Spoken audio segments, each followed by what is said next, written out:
सबके जीवन में ऐसा प्रसंग अवश्य आता है कि सत्य कहने का निश्चय होता है हृदय में, किंतु मुख से सत्य निकल नहीं पाता। कोई भय मन को घेर लेता है। किसी घटना अथवा प्रसंग के बारे में बात करना या फिर स्वयं से कोई भूल हो जाए उसके बारे में कुछ बोलना, क्या ये सत्य है? नहीं, ये तो केवल तथ्य है। अर्थात जैसा हुआ था वैसा केवल बोल देना सामान्य सी बात है। किंतु कभी कभी उस तथ्य को बोलते हुए भी भय लगता है। कदाचित किसी दूसरे की भावनाओं का विचार आता है मन, दूसरे को दुख होगा ये भय भी शब्दों को रोकता है।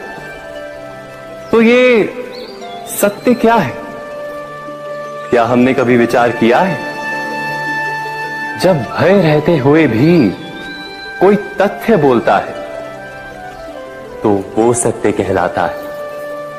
वास्तव में सत्य कुछ और नहीं, केवल निर्भयता का दूसरा नाम है। और निर्भय होने का कोई समय नहीं होता, क्योंकि निर्भयता आत्मा का स्वभाव है।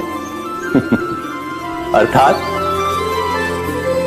क्या प्रत्येक क्षण सत्य बोलने का क्षण नहीं होता?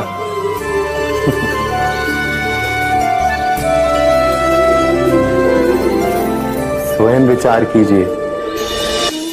जब भी किसी की आशा और इच्छा भंग होती है तो उसका हृदय क्रोध से भर जाता है।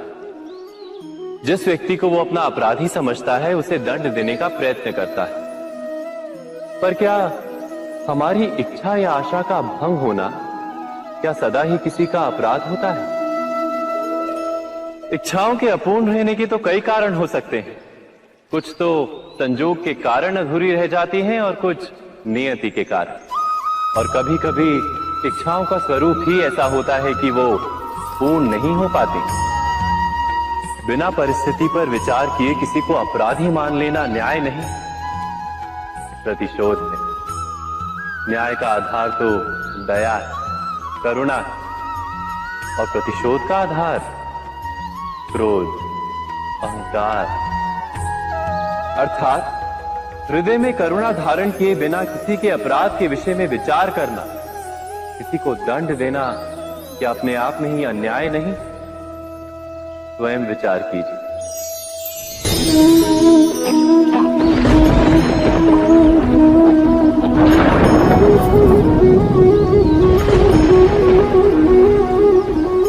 सपनों और पूर्वाभासों के आधार पर हम भविष्य के सुख दुख की कल्पना करते हैं। भविष्य के दुख का कारण दूर करने के लिए हम आज योजना बनाते हैं। किंतु कल के संकट को आज निर्मूल करने से हमें लाभ मिलता है या हानि पहुंचती है? ये प्रश्न हम कभी नहीं करते। सत्य तो ये है कि संकट और उसका निवारण सात जन से, व्यक्ति के लिए भी और सृष्टि के लिए भी। नहीं, आप अपने भूतकाल का स्मरण कीजिए, इतिहास को देखिए। आप तुरंत ही ये जान पाएंगे कि जब जब संकट आता है तब तब उसका निवारण करने वाली शक्ति भी जन्म लेती है। यही तो जगत का चलन है। वस्तुतः संकट ही शक्ति के जन्म का कारण है। प्रत्येक व्यक्ति जब संकट से निकलता है तो एक पद आगे बढ़ा होता है, अधिक चमकता है, आत्मविश्वास से अधिक भरा होता है, न केवल अपने लिए अपितु विश्व के लिए भी। क्या ये सत्य नहीं? वास्तव में संकट का जन्म है एक अवसर का जन्म, अपने आप को बदलने का, अपने विचारों को ऊंचाई पर करने का अवसर, अपनी आत्मा को बलवान और ज्ञान मंडित बनाने का अवसर। जो ये कर पाता है उसे कोई संकट नहीं होता, किंतु जो ये नहीं कर पाता वो तो स्वयं एक संकट है विश्व के लिए। विचार कीजिए।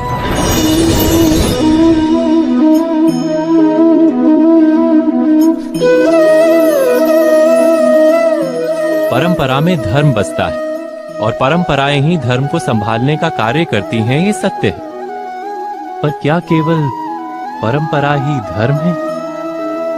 विचार कीजिए। सत्य तो यह है कि जिस प्रकार पाषाण में शिल्प होता है, उसी प्रकार परंपरा में धर्म होता है। इस पत्थर में शिल्प है, ये पत्थर शिल्प नहीं। शिल्प को उजागर करने के लिए उसे तोड़ना पड़ता है, अनावश्यक भागों को दूर करना पड़ता है। ठीक उसी प्रकार परंपराओं में धर्म ढूंढना पड़ता है। जिस प्रकार इंद्र पूजा की परंपरा को तोड़कर गोवर्धन पूजा का धर्म ना ढूंढा जाता, तो यादवों को उनकी मुक्ति का मार्ग नहीं मिल पाता। अर्थात परंपरा को पूर्णता छोड़ देने वाला धर्म से वंचित रह जाता है और परंपरा का अंध अनुकरण करने वाला भी धर्म को प्राप्त नहीं कर पाता। कहते हैं हंस के पास नीर क्षीर विवेक होता है। दूध में मिले पानी को छोड़कर केवल दूध ही ग्रहण करता है। तो क्या सच्चा धर्म प्राप्त करने के लिए हृदय में ज्ञान से जन्मा विवेक आवश्यक है? और ऐसे विवेक के बिना जिसे धर्म मान भी लिया जाए, जो वास्तव में धर्म ना भी हो, ऐसा भी तो हो सकता है। स्वयं विचार कीजिएगा।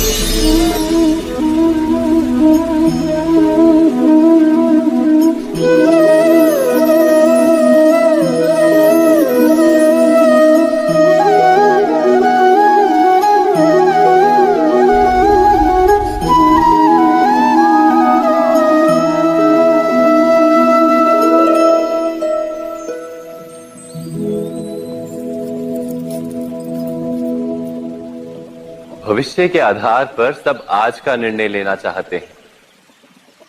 भविष्य में सुख मिले, भविष्य सुरक्षित हो, ऐसे निर्णय आज लेने का प्रयत्न रहता है सबका। आप अपने जीवन को देखिए।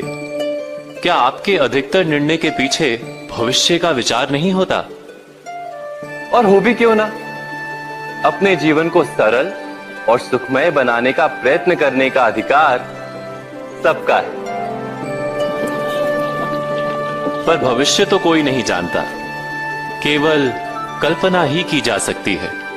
तो जीवन के सारे महत्वपूर्ण निर्णय कल्पनाओं के आधार पर ही करते हैं हम।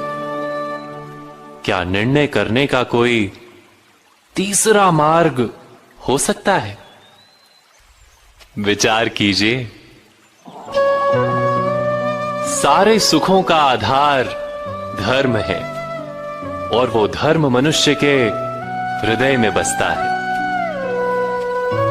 तो प्रत्येक निर्णय से पूर्व स्वयं अपने हृदय से ये प्रश्न अवश्य पूछ लेना कि ये निर्णय स्वार्थ से जन्मा है या धर्म से।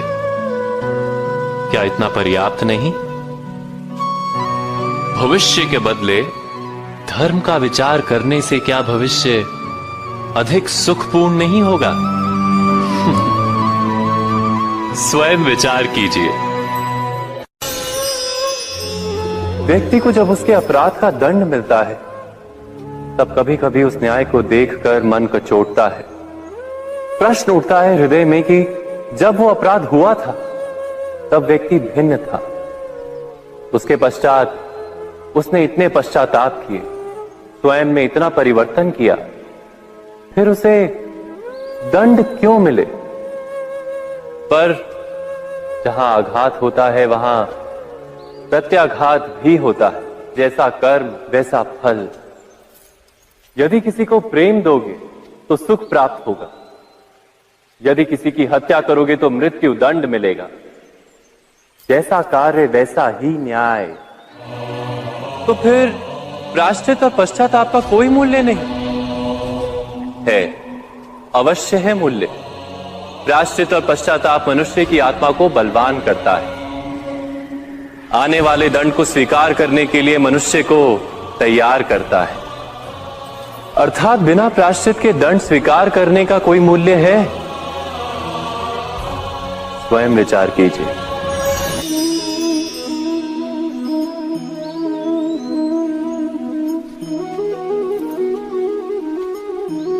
जब अपने किसी अच्छे कार्य के उत्तर में दुख प्राप्त होता है अथवा किसी को उसके दुष्ट कार्य में सुख मिलता है, तो मन अवश्य ये विचार करता है कि अच्छा कार्य करने का, धर्म के मार्ग पर चलने का तात्पर्य क्या है। पर दुष्ट आत्मा को क्या प्राप्त होता है ये भी देखिए। दुष्टता करने वाला हृदय सदा चंचल रहता है, अकुलाता रहता है। मन में सदा नए नए संघर्ष उत्पन्न होते हैं। अविश्वास उसे जीवन भर दौड़ाता है। क्या ये सुख है? जबकि धर्म पे चलने वाले, अच्छा कार्य करने वाले, सच्चरित्र व्यक्ति का हृदय शांत रहता है। परिस्थितियां उसके जीवन के सुख में बाधा नहीं बनती। समाज में सम्मान और मन में संतोष रहता है सदा। अर्थात अच्छा बर्ताव भविष्य में किसी सुख का मार्ग नहीं। अच्छा बर्ताव स्वयं सुख अथवा बुरा बर्ताव भविष्य में किसी दुख का मार्ग नहीं। अधर्म उसी क्षण दुख उत्पन्न करता है। धर्म से सुख नहीं, धर्म स्वयं।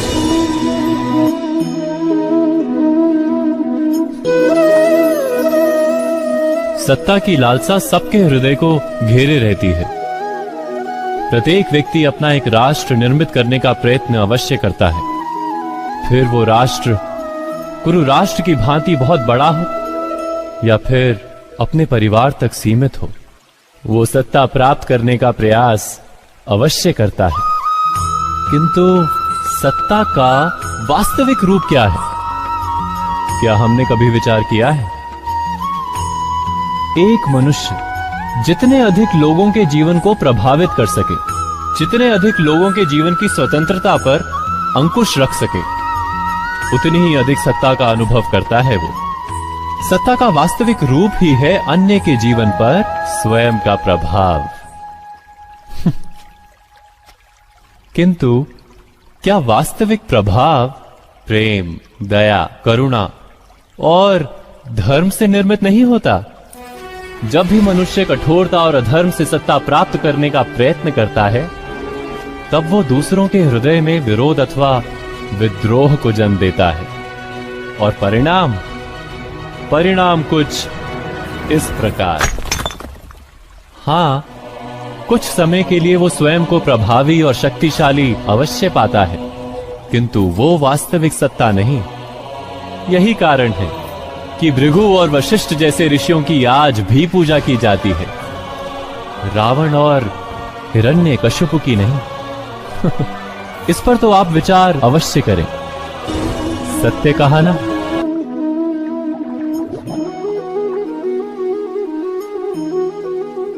इस संसार में आने वाला प्रत्येक बालक संपूर्णतः संस्कार रहित होता है। उसके अंतर पर ना किसी अच्छे संस्कार के चिन्ह अंकित होते हैं, ना ही बुरे संस्कार के। अर्थात जन्म से बालक में ना कोई गुण होता है और ना ही कोई दोष। तो ये दोष अथवा गुण किस प्रकार प्राप्त होते हैं? क्या हमने कभी विचार किया है? जो बात माता पिता के मुख से निरंतर सुनी जाती है, वही बात उनकी संतानों के हृदय का संस्कार बनती है। जैसे किसी गांव में नदी तट तक एक पगडंडी बन जाती है केवल उस मार्ग पर बार बार चलने के कारण। अर्थात माता पिता के हृदय की इच्छाएं उनकी संतानों के हृदय का दोष अथवा गुण बनकर जन्म लेती हैं। क्या ये सत्य नहीं? पर फिर भी जब उनकी संतानों में कोई दोष दिखाई देता है, तो माता पिता आश्चर्य और दुख से भर जाते। माता पिता का हृदय ये प्रश्न करता है कि उनकी संतानों में ये कुसंस्कार आए कहां से? सत्य तो यही है कि माता पिता अपनी संतानों को अनजाने में ही कुसंस्कार के बीज दे देते हैं, जो उनके संतानों की हृदय भूमि पर कुसंस्कार का वृक्ष बनकर उगता है। अर्थात अपनी संतानों को सुसंस्कारी और धर्ममय बनाने की आशा रखने वाले प्रत्येक माता पिता को प्रथम अपने हृदय की इच्छाओं पर अंकुश रखना क्या अनिवार्य नहीं?